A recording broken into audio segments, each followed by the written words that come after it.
Hello दोस्तों, आप सभी का स्वागत है आपके अपने YouTube चैनल एम टारगेट गुरु के इस नए वीडियो में। और इस वीडियो में हम बात करने के लिए आए हैं वैसे सभी लोग के लिए, वैसे शिक्षक अभ्यर्थी के लिए जो लोग सीटेट जो अगस्त में हुआ है 2023 का, ये सीटेट में अगर आपका नंबर कम रह गया है, अगर आप 1 या 2 नंबर से पीछे रह गए हैं तो आपको निराश बिल्कुल नहीं होना है। आपके लिए मैं लेकर के आया हूं एक जबरदस्त खुशखबरी, जिसके माध्यम से आप जो है वह अगले सीटेट यानी कि अगला जो सीटेट होना है वह 2023 में ही होना है। और यह सीटेट का तैयारी करने के लिए आपको सबसे पहले ये आपके पास पता होना चाहिए कि इसका नोटिफिकेशन कब आ रहा है, डेट कब आ रहा है, इसमें पढ़ना क्या पड़ेगा, जिससे हम सीटेट में जो है, जो कि कैटेगरी वाइज जो है, जो भी लोग हैं उनको 82 मार्क्स लाना पड़ता है और वही जो जनरल वाले हैं उनको 90 मार्क्स लेकर के आना होता है, तब वे सीटेट क्वालिफाइड हो जाते हैं और आगे शिक्षक भर्ती के लिए एलिजिबल होते हैं। तो उसी मुद्दा पे हम बात करने के लिए इस वीडियो में यहाँ पे उपस्थित हुए हैं। वैसे सभी छात्र के लिए या वैसे शिक्षक अभ्यर्थी के लिए जो भावी शिक्षक बनने वाले हैं, भविष्य के शिक्षक बनने की योग्यता रखते हैं, जिसके लिए अब वो जो है वह ट्रेनिंग करने के बाद सेंट्रल टीचर एलिजिबिलिटी टेस्ट को पास करने के लिए यहाँ पे आए हैं। तो आप लोग इस वीडियो को लगातार और लास्ट तक देखकर जाइएगा, क्योंकि मैं अपने अनुभव के हिसाब से आप लोगों को बताने वाला हूँ कि आप लोग सीटेट को कैसे क्वालिफाई कीजिएगा। तो चलिए हम सबसे पहले बात कर लेते हैं। अगर आप 1-2 नंबर से पीछे रह गए तो निराश नहीं होना है। आपका जो है सीटेट का जो फॉर्म है, जो कि दिसंबर में एग्जाम होना है, जिसके लिए फॉर्म बहुत जल्दी आने वाला है। कब आने वाला है तो चलिए वीडियो में हम बात करते हैं। तो जैसा कि यहाँ पे आप लोग देख रहे हो कि नेक्स्ट सीटेट यानी कि अगला सीटेट का जो है फॉर्म कब से फिलअप होने वाला है। तो अगला सीटेट जो है, जो कि 2023 का होगा, इसका जो है एग्जाम जो होता है वो कब होता है आप लोग जानते ही होंगे, दिसंबर में। ठीक है, दिसंबर में। इसके बाद हम बात करें तो इसके नोटिफिकेशन की बात, कि इसका नोटिफिकेशन कब आएगा। तो बता दें कि इसका जो नोटिफिकेशन कब आएगा, तो इसका नोटिफिकेशन जो है वह अक्टूबर में, यानी कि 15 अक्टूबर तक नोटिफिकेशन आ रहा है। ठीक है, 15 अक्टूबर तक नोटिफिकेशन आ जाएगा। आप लोग अब सीटेट की तैयारी में लग जाइए। कौन लोग लगेंगे? तो जो लोग बीएड डीएलएड में एडमिशन करा चुके हैं वे सभी लोग सीटेट में लग जाए। और आप जब एक एम बनाइए, एक उद्देश्य बनाइए कि सीटेट को कब पास करना है, तो जब तक आपका ट्रेनिंग जो है कंप्लीट होता है उसी आवर में आप सीटेट को पास कर लीजिए। ये कोई कंपलसरी नहीं है, आप बाद में भी कर सकते हैं, लेकिन जब तक ट्रेनिंग है उसी बीच में आपको सीटेट को पास कर लेना है। तो आपको इस वीडियो को देखना ही पड़ेगा। इससे आगे की फायदा क्या होता है मैं आप लोगों को आगे बताऊंगा। तो ये फॉर्म जो है, जो लोगों का एडमिशन हो गया है, चाहे उनका सेशन 22-24 है या फिर जो है 23-25 है, तो वे सभी लोग सीटेट की तैयारी करेंगे। ठीक है, तो सीटेट का फॉर्म जो आ रहा है वो 15 अक्टूबर तक फॉर्म आ जाएगा। उसके बाद बात करते हैं एग्जाम कब तक होगा। तो इसका एग्जाम जो है वो आप लोग को बता दें कि दिसंबर में। कब तक? दिसंबर महीना में आप लोगों का एग्जाम जो है वह शुरू हो जाएगा।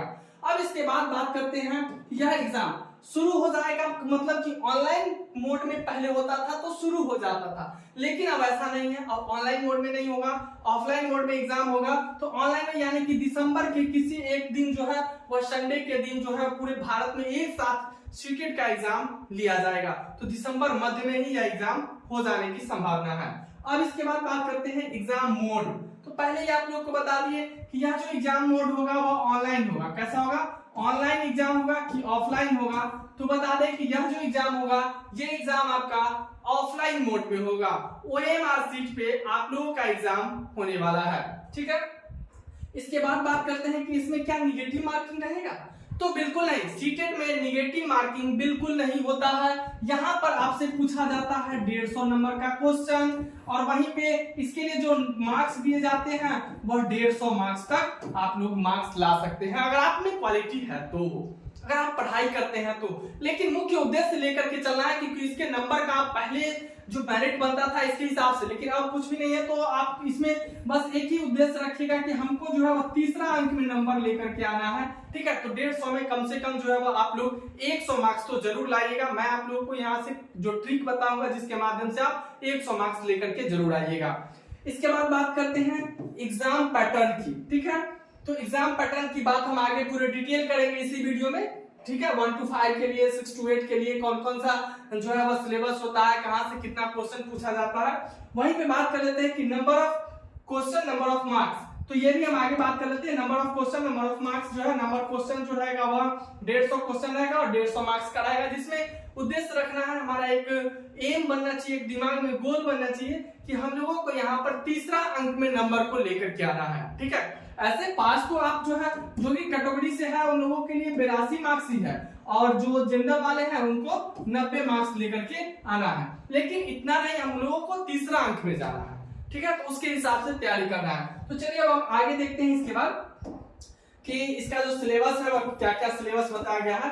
जैसा कि आप यहाँ पर देख रहे होंगे, हम बात कर लेते हैं। यहाँ देखिए, यहाँ बताया कि सीटेड एग्जाम पैटर्न 2023, यानी कि 2023 यहाँ पे दिसंबर भी लगा देते हैं। दिसंबर में जो एग्जाम होना है इसके लिए हम बात करते हैं सीटेड जो एग्जाम देती है, ये यहाँ पर 2 पेपर का एग्जाम होता है। एक पेपर 1 होता है और दूसरा पेपर 2 एग्जाम होता है। पेपर 1 जो होता है जो आप 6 to 8 के टीचर बनने के लिए एलिजिबल होते हैं, वहीं पे पेपर 2 जो होता है वह 6 to 8 में टीचर बनने के लिए होता है।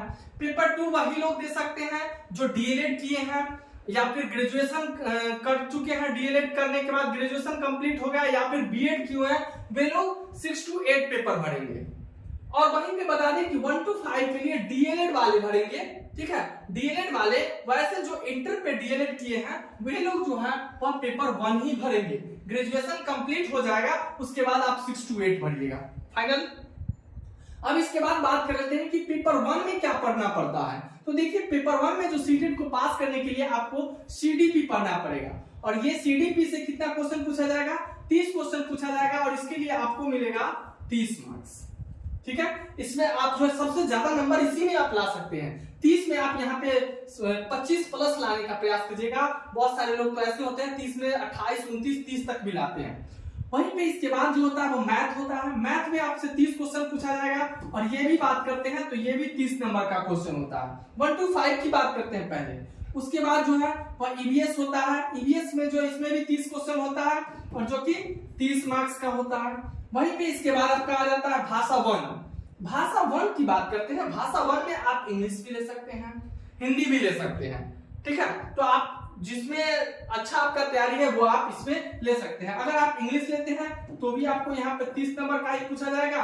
अगर आप हिंदी लेते हैं तो भी आपसे 30 नंबर का क्वेश्चन ही होगा, जिसके लिए 30 मार्क्स दिया जाएगा। वहीं इसके बाद भाषा 2 की बात करते हैं।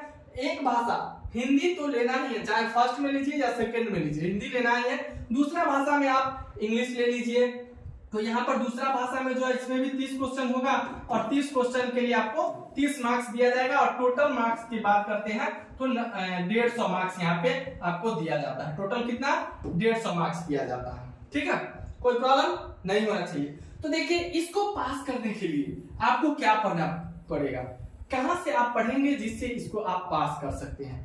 तो मैं आप लोगों को इस चैनल पे बने रहिएगा ताकि मैं आगे आप लोगों को बताऊंगा कि आप कैसे इसको पास कर सकते हैं। कुछ जो है निगेटिव जो है वो टैग वर्ड होता है, जिसको अगर आप याद कर लेते हैं तो सीटेड 100% आप क्वालिफाइड कर जाइएगा। लेकिन ज्यादा ना क्वालिफाइड, सिर्फ पास कर सकते हैं, 82 नंबर ला सकते हैं। देखिए 82 या फिर जनरल वाले जो है वो 90 नंबर ला सकते हैं। लेकिन टैग वर्ड से अगर थोड़ा पढ़ते हैं तो ये आप जो कहां पहुंच जाइएगा, 150 मार्क्स पे पहुंच जाइएगा। ठीक है, इसके बाद हम बात कर लेते हैं 6 to 8 का। 6 to 8 जो कि पेपर 2 होता है, ठीक उसी दिन संडे के दिन ही ये एग्जाम होता है और ठीक उसी दिन जो है वो पेपर 2 का भी एग्जाम होता है। पेपर 1 का पहली पाली में, पेपर 2 का जो है वो सेकेंड पाली में आपका एग्जाम होगा। पेपर 2 में जो है यहाँ पर देखिए, यहाँ पर कुछ समझने वाला बात है। पेपर 2 किसके लिए होता है, जो डीएलएड कर लिए हैं, उसके बाद ग्रेजुएशन कर लिए हैं या फिर बीएड किए हुए हैं, वे लोग जो भरेंगे वह पेपर 2 के लिए सीटेट का एग्जाम देंगे। ये एक सेकेंड टाइम में होता है।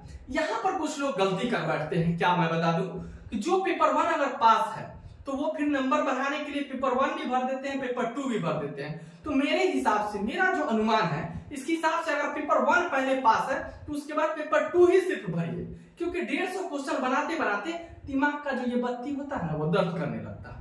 तो क्यों ना हम पेपर 2 एक बार भरे और फिर वो भी पास कर ले, उसके बाद फिर आगे एग्जाम देते रहे नंबर बढ़ाने के लिए। तो ऐसा मेरा मानना है, आगे आप लोगों का मानना जो भी हो। तो देखिए पेपर 2 में जो है जो 6 to 8 के लिए होता है, जिसमें सीडीपी क्वेश्चन होता है। सीडीपी से जो है वो कितना नंबर का क्वेश्चन पूछा जाता है, तो देखिए इसमें भी 30 क्वेश्चन होता है, 30 नंबर का। ये ये पेपर 1 में जो पढ़ना होता है वही पेपर 2 में भी होता है। कभी कभी पेपर 1 से जो है हार्ड पेपर 2 में रहता है, तो कभी पेपर 2 से जो है वह हार्ड पेपर 1 में भी हो जाता है। तो सीडीपी दोनों का सेम होता है। वहीं हम बात कर लेते हैं इसके बाद, ये देखिए ये 60 क्वेश्चन जो होता है वो जो कि 60 नंबर का होता है 6 to 8 वाले के लिए, जो कि जिन लोगों का इंटर में साइंस था, ठीक है, या फिर ग्रेजुएशन में साइंस है, वे लोग यहाँ पर जो है साइंस का क्वेश्चन बनाएंगे। मैथ साइंस उनसे क्वेश्चन पूछा जाएगा 60 नंबर का। जिनका ग्रेजुएशन आर्ट्स से है, ठीक है, तो जिनका ग्रेजुएशन आर्ट्स से हुआ तो आर्ट सब्जेक्ट में यहाँ पर आपसे एसएसटी का क्वेश्चन पूछा जाएगा, जो कि कितना 60 क्वेश्चन। तो साइंस वालों को साइंस बनाना है और वहीं पे आर्ट वालों को एसएसटी का पेपर यहाँ पे सॉल्व करना पड़ता है। यहाँ पर भी बहुत सारे लोग एग्जाम में फंस जाते हैं, वहां साइंस हो आर्ट हो कुछ समझ नहीं आता, वो ढंगना शुरू कर देते, कोई आर्ट वाले साइंस भर देते, तो आपका रिजल्ट बर्बाद चला जाता है, ठीक है। तो इसको यहाँ पर ध्यान दीजिएगा। उसके बाद बात करते हैं कि ये भाषा 1, तो भाषा 1 में जो है आप इंग्लिश लीजिए या फिर हिंदी लीजिए, तो यहाँ पर आ जाता है। तो इसमें भी 30 क्वेश्चन रहता है, 30 नंबर का क्वेश्चन रहता है। वहीं पे भाषा 2 की बात करते हैं, तो यहाँ पर आपको जो भाषा लेना है, संस्कृत लेना है, उर्दू लेना है, इंग्लिश लेना है, मैथिली लेना है, जो भी लेना है, बंगला लेना है, फारसी लेना है, तेलुगु लेना है, जो भी आपका भाषा है वह भाषा आप 2 में ले सकते हैं। और इससे भी आपको पूछा जाएगा कितना क्वेश्चन, 30 क्वेश्चन। तो देखिए 30 30 30 कितना हो गया, 30 दिया है 90 और ये 60, इसमें भी हो गया आपको 150 क्वेश्चन और इसके लिए आपको मिलेगा 150 नंबर। तो ये 150 नंबर आपको लाना है, तब 150 क्वेश्चन को सॉल्व करना है। इसके लिए आपको कोई भी निगेटिव नहीं होता है, 150 में 150 भी आप ला सकते हैं, लेकिन इसके लिए बहुत कड़ी मशक्कत करना पड़ेगा। नहीं तो यहाँ पे हम आपको जो टैग वर्ड देंगे, जिस टैग वर्ड के माध्यम से जो है आप कम से कम ये 150 में 100 मार्क्स तो जरूर ही लेकर आइएगा। और सीटेड में 100 मार्क्स कहीं कम नहीं रहता है। किसी भी राज्य के लिए आप टीचर बनने के लिए एलिजिबल हो जाइएगा। और इसके बाद को जो है बिहार में शिक्षक बनने के लिए बीपीएससी एग्जाम देना पड़ता है, या फिर अदर स्टेट में अलग अलग एग्जाम देने के लिए आप एलिजिबल हो जाइएगा, ठीक है। तो यही था पूरे सीटेट का कहानी। तो सीटेट फॉर्म बहुत जल्दी आ रहा है। जो भी लोग बीएड में एडमिशन ले चुके हैं, फर्स्ट ईयर के छात्र हैं, सेकेंड ईयर के छात्र हैं, या फिर जो डीएलएड के फर्स्ट ईयर सेकेंड ईयर के छात्र हैं, वे सभी लोग अपने तैयारी में लग जाइए और जबरदस्त तरीके से तैयारी कीजिए। जिन लोगों का डीएलएड है वह पहले पेपर 1 की तैयारी करिए और पेपर 1 ही भरिए और पेपर 1 को क्वालिफाई कर लीजिए मेरे हिसाब से। और वहीं पे जो बीएड वाले हैं वह 6 to 8 ही भरेंगे। जो अब नियम आ गया अब तो वो लोग जो है वो 1 to 5 के लिए एलिजिबल नहीं होंगे आगे से, ठीक है।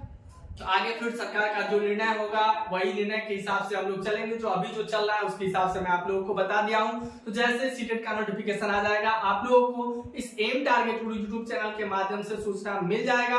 अगर आप लोग शिक्षक बनना चाहते हैं तो वीडियो को जरूर लाइक कीजिएगा, पसंद आया होगा तो। और शिक्षक बनना ही चाहते हैं तो चैनल को सब्सक्राइब करना बिल्कुल नहीं भूलिएगा। फिर मिलता हूं आगे, तब तक के लिए जय हिंद जय भारत।